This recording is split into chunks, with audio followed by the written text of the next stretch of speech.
এক জীবন্ত কিংবদন্তির অজানা গল্প শুনবে বিশ্ববাসী। পৃথিবীতে এমন সাহসী সূর্য সন্তান শতাব্দীতে খুব একটা জন্মায় না। লেফটেন্যান্ট কর্নেল শরীফুল হক ডালিম, বীরুত্তম মেজর ডালিম নামেই যিনি সমধিক পরিচিত। যে নামটি শুনলেই কেঁপে ওঠে বাকশালীদের অন্তর। রূপকথার ডালিম কুমারের চেয়েও যে চরিত্রটি অধিক চর্চিত তিনি মেজর ডালিম। আমার মতো লক্ষ কোটি তরুণ যে নামটি শুনে শুনে নানা কিংবদন্তির চিত্র এঁকেছে কল্পনার ক্যানভাস জুড়ে, আজ তাদের স্বপ্ন বাস্তবে পূরণ হওয়ার দিন।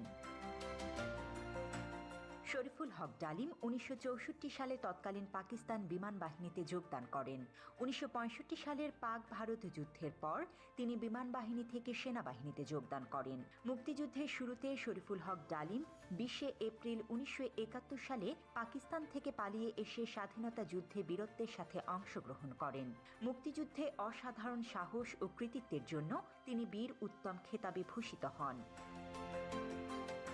1975 সালের 15 আগস্টে শেখ মুজিবের হত্যাকাণ্ডের পর তাকে সেনাবাহিনীতে পুনর্নিয়োগ করা হয় এবং লেফটেন্যান্ট কর্নেল পদে পদোন্নতি দেয়া হয়। 1976 সালে পররাষ্ট্র মন্ত্রণালয়ে নিয়োজিত হবার পর গণচীনে তাকে কূটনীতিক হিসেবে প্রেরণ করা হয়। 1980 সালে তিনি লন্ডন হাই কমিশনের সাথে যুক্ত হন। 1982 সালে কমিশনার হিসেবে হংকংয়ের দায়িত্বভার গ্রহণ করেন। 1988 সালে রাষ্ট্রদূত হিসেবে কেনিয়ায় দায়িত্ব পালন করেন। একই সাথে তাকে তানজানিয়ার দায়িত্ব দেয়া হয়।